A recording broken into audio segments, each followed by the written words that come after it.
Okay, I think we'll have a start. Good afternoon, everyone. Welcome to another edition of Oreana's Financial Health Webinars. My name is Andre Mudigdo. I'm one of the senior wealth advisors with Oreana Private Wealth. It's a great pleasure of mine to moderate today's session, as we have two high caliber speakers to help us navigate what seems to be an interesting time in the market. The focus in fixed income is also quite timely, given where we are at in terms of the economic conditions. Hopefully, Isaac and Malou can provide valuable thoughts for you to consider in implementing your own portfolios, or what to consider anyway in this space. So the agenda for today is quite straightforward. It's to listen to Isaac and Malou make sense of what is happening in the market and how your portfolio can benefit. Specifically, Malou will also look at the fixed income space and what to consider in making the most of investing in that asset class. There will be time for questions towards the end, and we have compiled some of that already has come through as part of the webinar registration. But having said that, you can actually write any of your questions that you have in the question and answer box on at the end, at the bottom of your screen, and we'll do our best to attend to those. A recording of the webinar will be sent out to you as well, and please don't hesitate to contact us if you have further questions or would like to discuss your own financials and how we at Oreana Private can assist. Before handing it through to Isaac, I'd like to go through quite a quick bio for our two speakers. So Dr. Isaac Poole is the Chief Investment Officer Global at Oreana, has an extensive background, as you can imagine, in finance, having worked in central banks, in the risk management and investment consulting space in global firms. His roles included Head of Capital Market Research at Willis Towers Watson and Chief Economist for the New South Wales Treasury Corporation. He holds a PhD in economics and he excels in optimizing portfolio outcomes and returns. So thank you, Isaac, for your time today. Malou Jungels, or Malou, is also with us today. She is the founder and director of LV Continuum Capital. She has extensive experience in the fixed income portfolio management, and the experience really acquired through significant roles at some of the big players in the industry, such as ABN AMRO, Rabobank, and Merrill Lynch here in Hong Kong. In 2012, she established Continuum & Co. To deliver tailored fixed income solutions for high net worth clients as well as family offices. Continuum further expanded in 2022 with the launch of its Global Fixed Income Opportunities Fund, which was very well received in the market. Malou holds a Master of Science in Economics, and we're very fortunate to have her with us today. So without any further ado, Isaac, are you okay to begin your presentation? Yes, very, very much so. Thanks, Andre. And thank you everyone for joining. I'm just going to share some slides that we can talk through. And I think for today, really the comments and the areas I'd like to talk about are, one, the economy, what's been going on over the last 12 months, 18 months that makes now such a interesting and fascinating time to talk about, and what might happen over the next 12 or 18 months that makes now such a critical juncture to think about your finances and prepare for that period ahead. So they're really the key topics that I'm going to speak about. I'll pass over to Malou at the end of this, and of course, time for questions. If I don't cover anything that you really are burning to ask about, put them in the chat, put them in the Q&A, and I'll try to get to that at the end or subsequently. So let's think about the economic backdrop right now. It's a challenging period. And it's been challenging for the last year because we have a set of circumstances that we haven't seen for in many, many years. And the key part of that is inflation. It's way above central bank targets. It has been above central bank targets for most of the last 2 years. And that has been a difficult circumstance for households. It's been hard for central banks to manage. And it is only just now beginning to slow. The chart that I've got here shows US inflation, and you can see in the gray line, that inflation got as high as 9% in the middle of last year. That compares to a target that the US Federal Reserve sets of around 2%. We're miles above that. More recently, over the course of this year, we have seen inflation begin to slow down. That's been really important because it does mean that perhaps the Fed, perhaps other central banks are starting to get a hold of the inflation problem, and perhaps we're getting to the end of their interest rate hiking cycles. But there's still some challenges. We are still above their target, and underlying that inflation, we have goods inflation that is negative in some instances, but services inflation, the cost that you pay when you go out for a haircut, when you go to a doctor, when you go to other service areas, that's still really elevated. And that is difficult to get down. It tends to be sticky, and that could require the Fed and other central banks around the world to hike rates even further. And that is something that we've all, I'm sure, been aware of over the past 18 months. Central bank policy rates, the Fed funds rate in the US, the RBA cash rate in Australia, the UK base rate in the UK, they've all been moved higher by central banks that are really struggling to bring inflation back to their targets. I've got a chart here which shows the Fed funds rate. Now, for a very long period, that Fed's fund rate was around 0.25%. It managed to get as high as about 2.25% back in 2019 before it was cut abruptly to deal with the pandemic. More recently, we saw that Fed funds rate sat around about 0.25% until inflation really started moving higher, and the Fed has since hiked rates aggressively. Here you can see over the past 12, 14 months or so, the Fed has hiked the cash rate from 0.25% up to 5.5%. That's the steepest rate hike cycle that the US has had to deal with in decades. And it's been matched by rate hikes in Australia, rate hikes in the UK, rate hikes in New Zealand, rate hikes in Europe. Everywhere, all of a sudden, monetary policy has got much tighter. And that begs the question, are we close to the end of that rate hike cycle? Are we at the end of that rate hike cycle? What comes next? And the challenge is that when rates do top out, as we can see back just before the GFC, back before the tech wreck, they tend to get to a peak level, they stay there for some time, and unfortunately, historically, that has caused a recession, as you can see in the GFC, as you can see in the tech wreck, as you can see in the early 90s, and even you can see before the pandemic. So a couple of challenging parts of the backdrop. 1, high inflation. 2, rising interest rates. 3, growth that is slowing.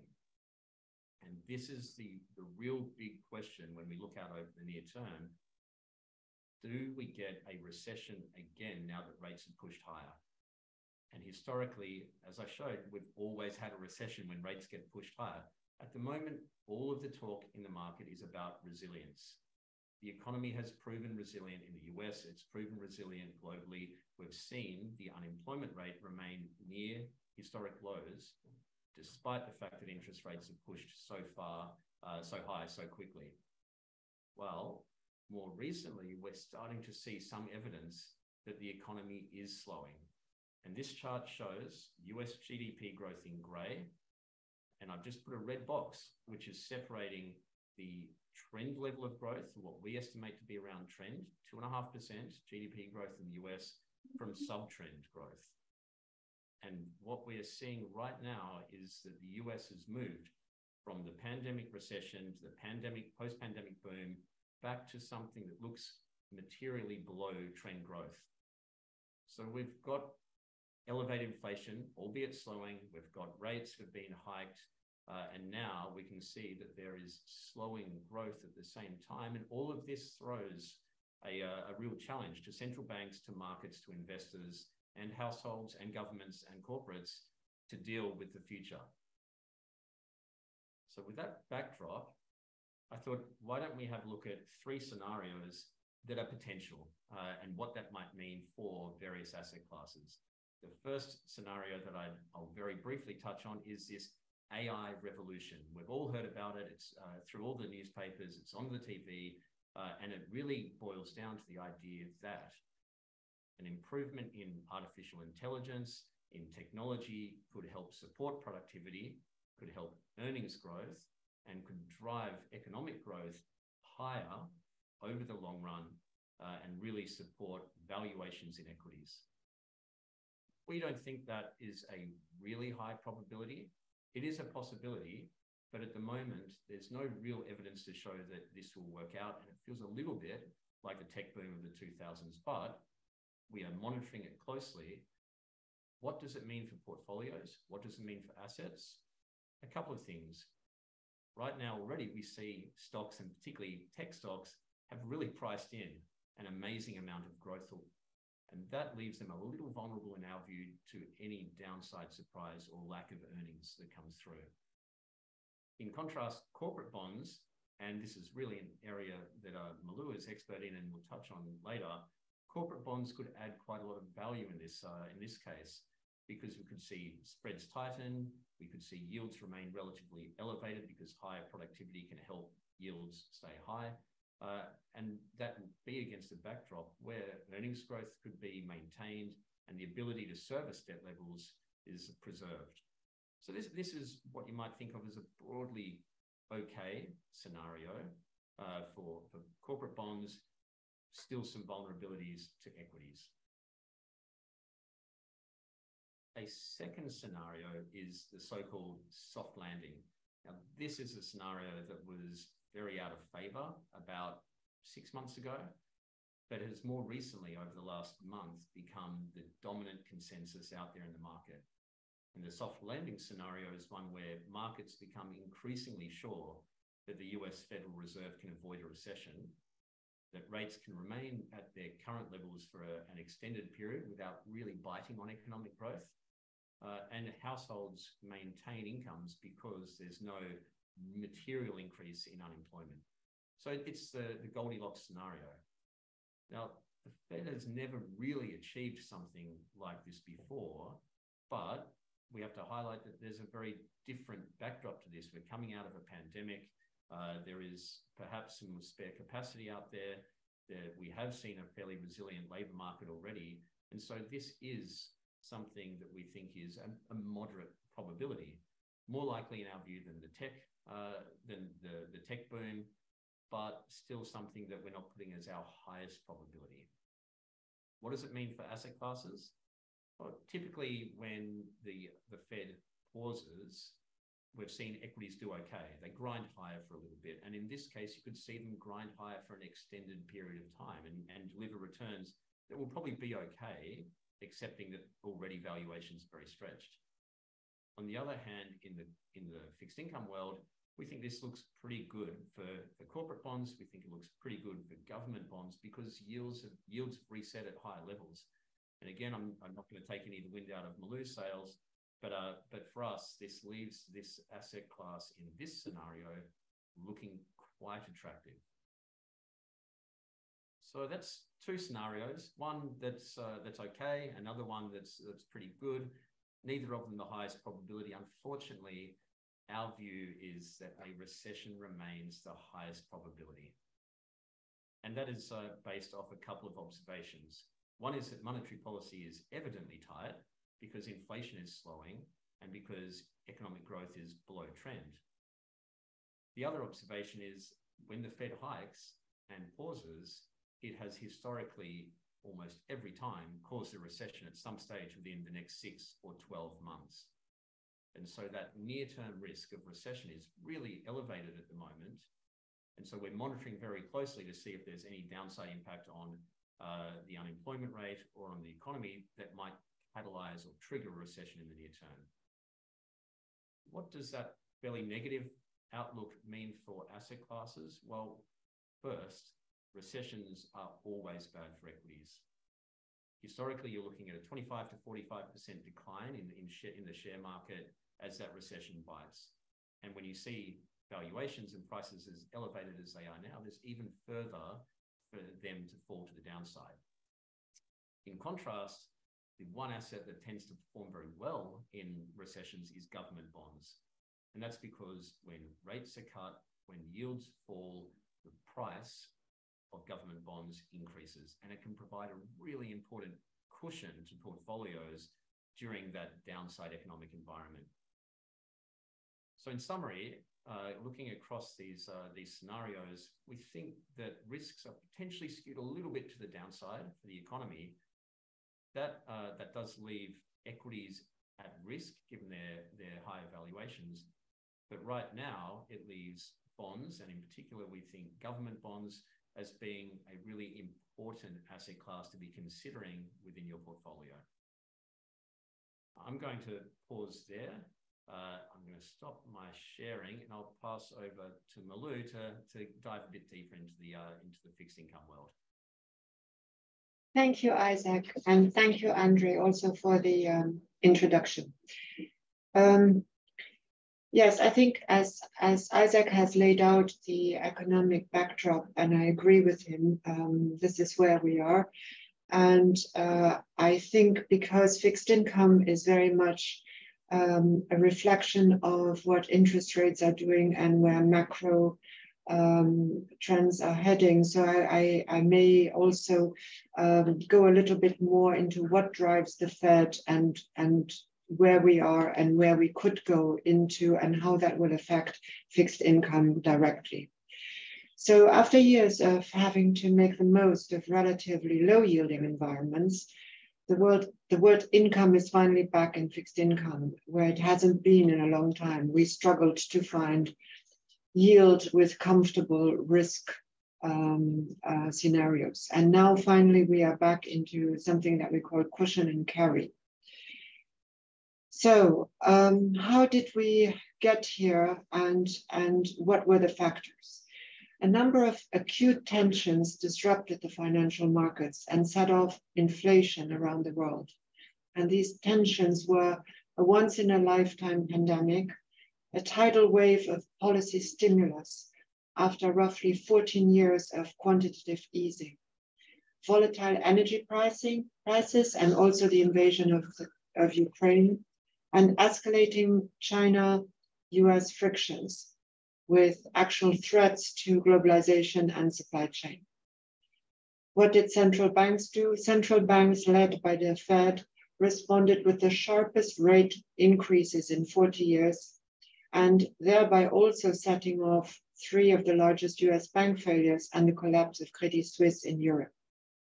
These latter events have revealed hidden vulnerabilities in the global financial system and are likely to cause sustained volatility in the coming years. Debt to GDP ratios have surged, and this is the case for many developed economies, limiting the capacity of the governments at this rate to further deploy fiscal stimulus. Is a US recession likely? Well, as Isaac pointed out, we are currently in a Goldilocks economy with very strong GDP growth, relatively strong, I would say, and the most recent reading was 2.4% year on year in the US, which was beating expectations. However, something interesting happened overnight, where Fitch downgraded the US government to AA+ with a stable outlook, but yet downgraded it to AA+ from AAA on the basis of fiscal deterioration over the next 3 years, debt burden, and the erosion of governance related to its peers. So what does this mean? In the inflation scenario, and with rates where they are after the 11 hikes, we are now approaching peak rates, as Isaac said, and we are possibly closer to the end of the current rate hike cycle.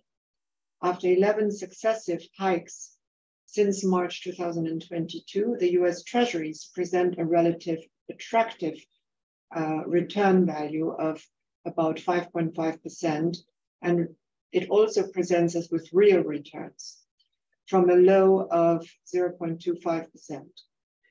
So the bond market now allows investors to earn the highest real yields in 12 years without taking uncomfortable risks and with inflation trending lower for headline and core CPI. Again, cushion and carrier back. So the current cycle shows us also that inflation has cooled to about 3.9% in June and now 3% in July. So the trend is still going down, which is good. And this is the 12th straight drop from the peak last year of 9.1%. And now that the scope is there and the Fed may actually see its target rate coming closer of 2%, noting that some of the hawkishness, some of the rate increases have not yet fully filtered through in the economy. So even if the Fed was to do nothing, probably some of the after effect will still happen. So the main components for this inflation downwards revision are the following. So it's a drop in travel services in June. It's credit card spending data that is pointing to more moderate levels. And that is also due to government stimulus subsidies that are subsiding. And then we also see in the shelter inflation, which is basically housing and rents, which peaked in March.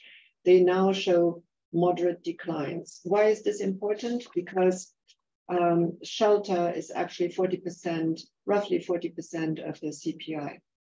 And the same applies also to new and secondhand car prices. The same applies to core goods and household savings that are relatively flat. So then the last component, as Isaac also mentioned, is the labor market, which is still robust, and we can see robust numbers. However, wage numbers actually start to soften, and this is an interesting development.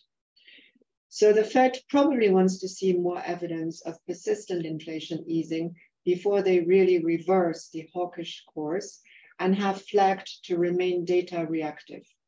That means the Fed is watching the data very carefully and will react to it. The officials remain cautious, and at present, they have probably earmarked another rate hike in November, and that will probably be another 25 basis points. What are the risks right now in the economy and in the markets? Well, the risks are, first of all, there could be an energy shock to derail the inflation downwards numbers. There could also be an effect of the high financing costs for businesses, and that may have an effect in the PE sector. And although Fed Chair Powell has become more dovish and is concerned about the newly stated higher capital requirements for US banks, which will result in tighter bank lending, this has already started, and this is in addition to increased lending costs. So this is something to watch. This could potentially have an effect that is undesirable. The other risk is corporate defaults may continue to rise, and continued Greedflation. You may have heard of this term. It's not really relevant in general CPI, but it's something that we also have to consider as a risk. So what is next? Well, we appear to be very close to the end of the hawkish cycle, and unless we witness any of these above mentioned shocks in the financial or economy systems, the Fed may reverse, starting in 2024, its hikes, and it has actually penciled in 4 cuts. So the Fed is, as Isaac also pointed out, leading central bank developments, and this has reaching repercussions around the world, in the developed world particularly. And on average, after the rates peak, why should we look at bonds? Well, first of all, as we said, we now have very high carry yields, which is already very attractive. But after the peak cycle of the Fed, you can see that 10-year government bonds actually gain 10% in the first 6 months. 5-year bonds gain about 6.5% in the first 6 months, and shorter dated bonds gain around 3.7% in the first 6 months. So this is actually showing you that irrespective of maturity and duration, bonds react very positively once we hit the end of a peak cycle. And this is before even rate cuts are starting. I'm showing you some slides to illustrate that. So here you have a slide that shows you very clearly within 24 months what happens to the different durations of bonds and what happens to the returns that we can see. So about 25% for short-dated bonds, 28% for 5-year to 7-year bonds, which is normally called the belly of the yield curve. Then 30% for slightly longer, up to 10 years, 33% after 24 months for 10 to 15 years, and 36% for beyond 15 years. And this makes sense because we have seen bond yields fall for quite a while. Bond yields grow for quite a while and prices fall for quite a while. So this is why we should be positioned in bonds. But apart from that, we should always have bond allocation. And for now, we opt to stay relatively short and laddered, and we monitor the data along with the Fed. And once we see sustained signs that inflation really has peaked and continues to ebb, we will go longer in our positions. I want to show you now another slide that will highlight the effects of compounded interest rates, compounded returns. So this slide is an illustration, and it shows you Bobby Bonilla's return after he agreed with the Met to defer his payment and to invest it at 8%. So in 2000, Bobby Bonilla got a payment of 5.9 million, and he agreed with the Met to keep it in a 10-year portfolio that is returning 8%. And he would only start his yearly payout in 2011. Well, in 2011, his first payment was on the 1st of July, and it was 1.19 million. And he drew that out of a total package at that time of 29.8 million, which is around 5 times of what he would have received 10 years earlier. Is this exceptional? Maybe yes, maybe no, but bear in mind he did nothing to see his portfolio grow 5-fold, and at the same time the portfolio worked for itself, which is why I always believe money needs to work and needs to stay employed. I also show you now another portfolio, which again shows you the power of compounding, and this is also directed at the younger audience. So if when you are 18, you start saving and you save every year a total of $100,000 in this case for 10 years, and you then let that money continue to accrue at 8%, at retirement age, you have 2.7 million, which is quite considerable. And it's actually also more than people who start saving later.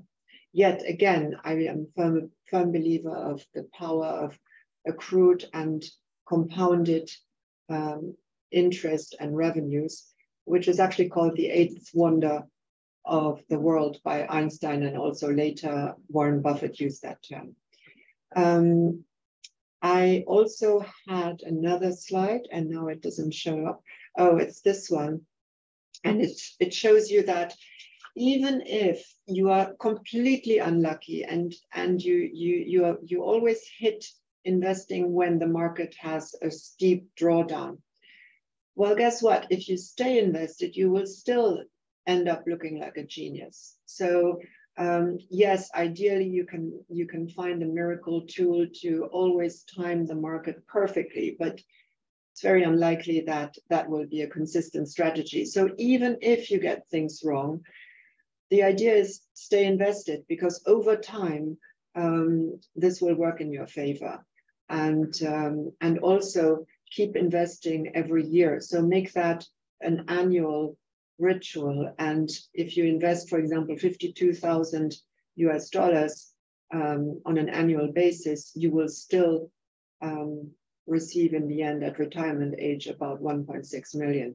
So you still look like a genius at the end.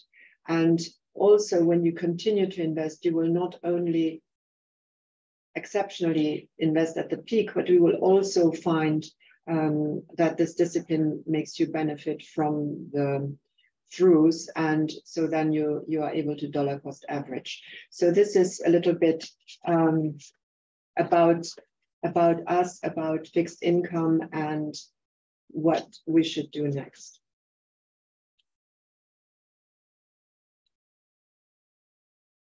Great.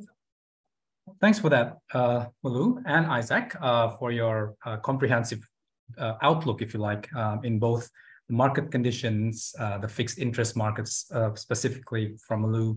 And as well, I think I concur, especially as an advisor, in terms of this idea of compound interest and consistency. Really, it's never about timing the market. It's really about time in the market, making sure that your market. I like that term as well, Malou, having your assets being employed all the time. So it's not just you and I doing the hard work, but our assets, our funds should do so as well. And Isaac, thank you so much for those scenarios as well. It really does put into play what could happen. And I think from both of you, it really is an eye opener in which how the fixed interest space, which we don't often talk about really, if we are honest. A lot of the focus is really about the equities and how, part of greedflation, probably that term in which, people are looking at, how they can achieve a quick buck quicker.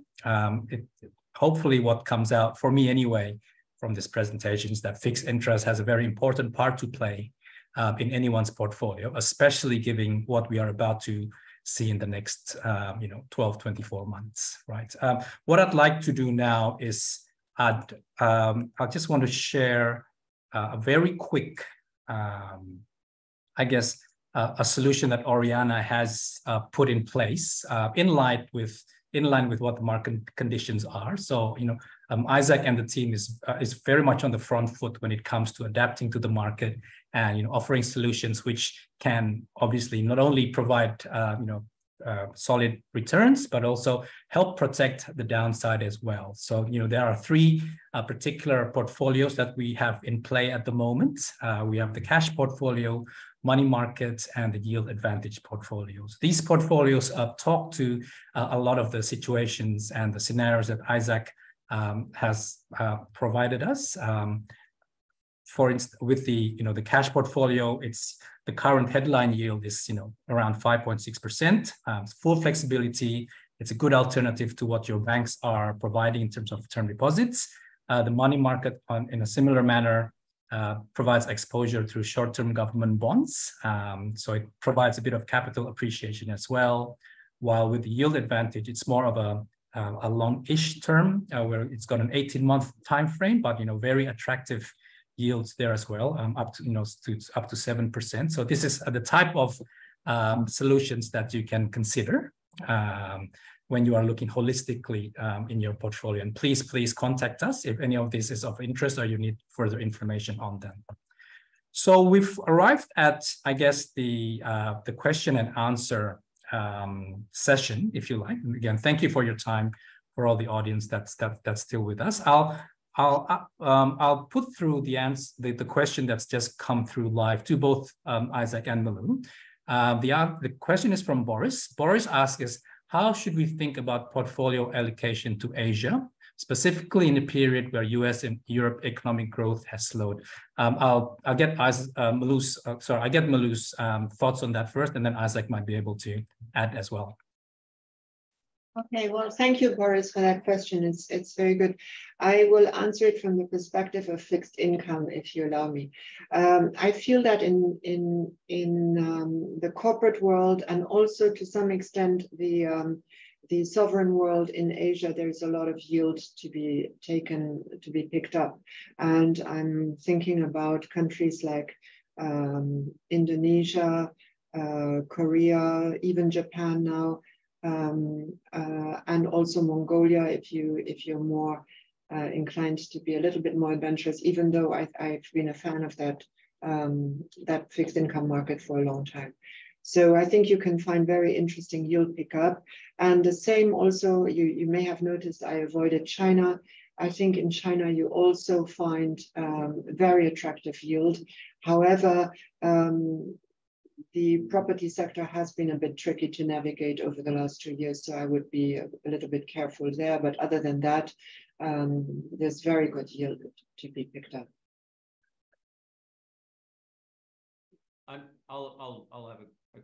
I'll echo perhaps some of those thoughts, both across the fixed income and the equity world. There are opportunities, particularly as Europe has slowed down quite a lot. I mean, we're talking about a technical recession in Germany at the moment, and US growth is perhaps moving back towards sub-trend. The caution that I'd urge, I guess, is Asia in general, whether it's equities or bonds, is a high information world. You need to dig deep. You want to have expertise on your side when you're managing a portfolio of exposures there. And you know, for us, when we're thinking about fixed income, when we're thinking about equities, we reach out to managers that we know are experts in the field, like Malou, and we work with them to try and minimize the risk in that broader region. Okay, thanks, Malou. Thanks, Isaac, and thanks, Boris, for your question. Malou, this is another one for you. This is a live question that came through as part of the registration. At what point will longer duration bonds start outperforming? And what is your view on the 10-year USD Treasury bonds? Very good question. That's exactly what we are looking at. So we have a large radar out where we will go longer. We're holding off at the moment, mainly also because of those risks that I mentioned earlier. So we want to see throughout the summer what data comes out, whether the trend of inflation subduing is maintained, and whether maybe we can see more relevant data going into that direction. The next interest rate, if everything stays the same, will probably only be in November if necessary. And so I think around that time, we see exactly where we are standing. And again, unless there is a shock to the system, which is very unpredictable by its nature and definition, we will start going longer at that time. And 10-year, yes, possibly. I always like to have a laddered portfolio because it is a very risk-averse way of investing. So we will probably go longer towards 10-year, but also maybe a little bit of exposure towards longer dated. But how we structure that also depends on the robustness and the strength of the data that we're seeing. Sounds good. Thanks for that, Malou. IP, there's more from looks like it's from our Aussie attendants. Is Australia already in a recession?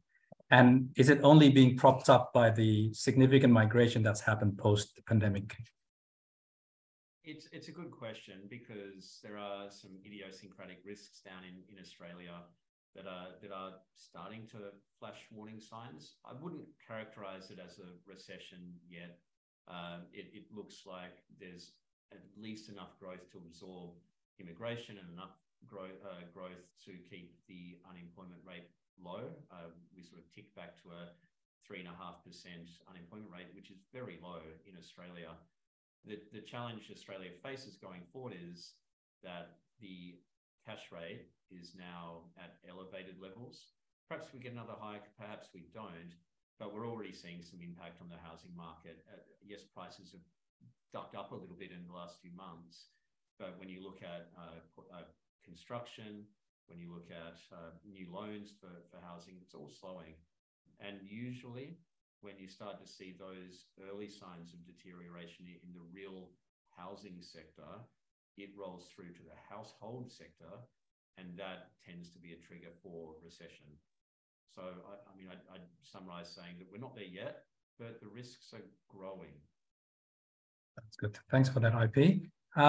In the interest of time, I'll probably just get one more question from to go through and getting both of your thoughts on this.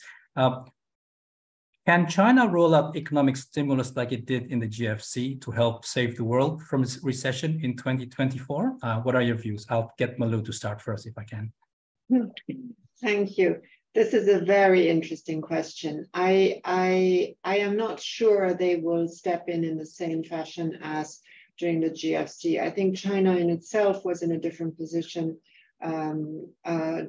just around the timing of the GFC. I think now China has had to deal with a lot of policy revisions and also post-pandemic with trying to stimulate its own economy, which is doing fine in some sectors and not so fine yet in other sectors. So I think that China is very much concerned with itself.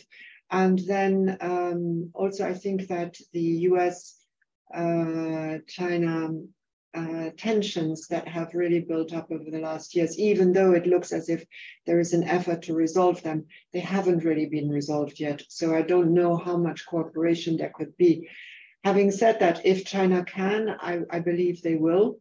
They've always stepped up to that whenever they could. So it's an interesting question. I don't have a straightforward answer to that. IP?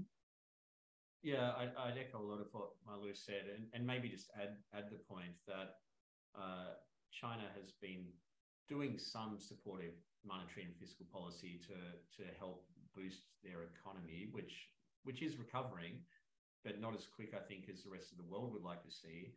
The challenge that China has, exactly to the point that Malou said, is they probably don't have the same fiscal firepower that they had back in 2008 to roll to the rescue and start spending money like crazy.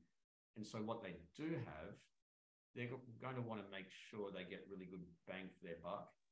If they go ahead and fire all of that policy firepower now, and the US does enter a recession in 6 months, they will feel like they've wasted that. So I think they'll probably drip feed some policy support over the next 3-6 months and just wait and see how at risk the US economy is before they really go hard. Okay, sounds good. Okay, then. Look, it's 1:45 now, so I think I'll leave it there. Again, thank you so much, Malou and Isaac, for your valuable insight in what is not the most straightforward of asset classes to explain or to understand, but hopefully what we've for those that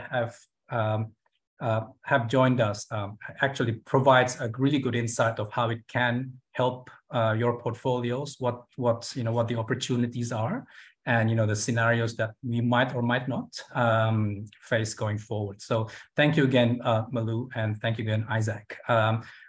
For those of you there, again, thank you so much for your attendance. The recording and presentation deck will be sent to your email. And if you do have any questions or further insights or anything you'd like to discuss about today's webinar, please don't hesitate to contact us. Again, here in Oreana, in addition to the investment capabilities, and as a side note, we do have LV Continuum's portfolios with us as well, because we do highly value their quality capabilities. If you do want to have discussions over your own investment portfolios and how we can help not only from an investment perspective but from a strategic advice or financial planning perspective, Matt and I are more than happy to have a chat with you. Those are our details here. So please don't hesitate to reach out, and thank you so much for your attendance, and hope we keep in touch. Thank you. Thank you.